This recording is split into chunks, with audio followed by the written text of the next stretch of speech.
नमस्कार, मैं अभिषेक श्रीवास्तव और आप देख रहे हैं लोकनाथ। आइए डालते हैं आज की खास खबर पर नजर। ग्वालियर क्राइम ब्रांच ने एक बड़े फर्जीवाड़ा का खुलासा करते हुए साइबर अपराध को अंजाम देने वाले 3 पुरुष और 2 महिला सदस्यों को दबोचने में सफलता प्राप्त की है। आरोपियों द्वारा सीएससी आईडी बनाने के नाम पर ठगी की इस वारदात को अंजाम दिया गया था। Additional SP crime Rajesh Dandotiya ने पूरे मामले की जानकारी देते हुए बताया कि क्राइम ब्रांच ने 5 लोगों को गिरफ्तार किया है। फरियादी मनोज कुशवाहा के साथ अपराधियों ने ठगी की वारदात को अंजाम दिया था, जिसमें कोडेक्स कंपनी के मैनेजर और 4 कर्मचारियों को पुलिस ने हिरासत में लिया है, जिसमें 2 महिलाएं सदस्य भी शामिल हैं। कंपनी का हेड ऑफिस गाजियाबाद में है और कंपनी संचालक नोएडा का रहने वाला है। आरोपियों के कब्जे से 8 मोबाइल, 2 लैपटॉप जब्त किए गए हैं। थाना ठाटीपुर पुलिस द्वारा आरोपियों से पूछताछ की जा रही है।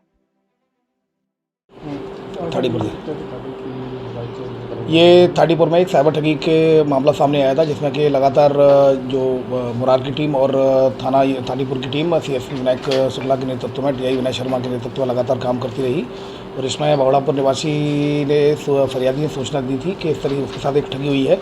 वो सेंटर कहीं थाटीपुर के मयूर मार्केट में चल रहा है और ये कंपनी का जो नाम बताया था वो कोडेक्स कंपनी थी, उसका नाम बताया। उसका एक जो ब्रांच है वो यहाँ चल रही है। वो मूल रूप से जो कंपनी है वो गाजियाबाद की है, मेन कंपनी।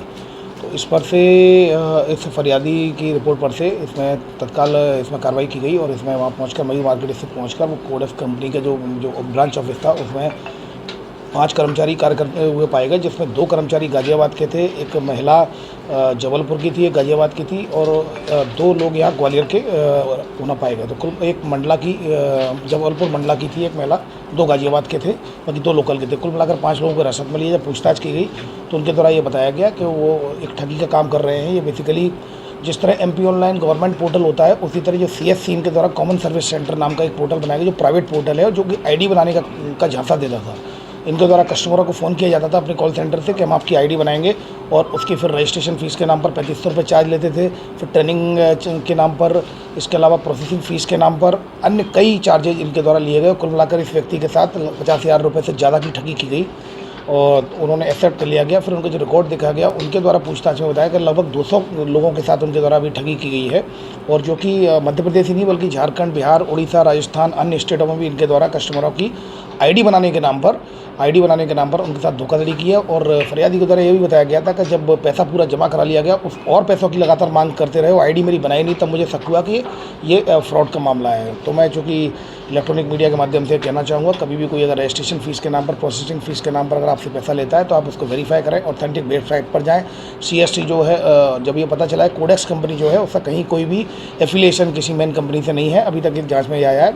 इनके कब्जे से 2 लैपटॉप और 8 मोबाइल जब्त कर लिए गए हैं। अब चूँकि लगातार हमारी साइबर की टीम इस लैपटॉप में इनका जो डाटा है, डाटाबेस को खंगा लेगी। इसमें क्या क्या और भी जो एविडेंस मिलेंगे उसके आधार पर वैधानिक कार्रवाई सुनिश्चित की जाएगी। फिलहाल थाना ठाटीपुर में IP सेक्शन 406 के तहत केस रजिस्टर किया जाकर इन्वेस्टिगेशन में लिया गया है।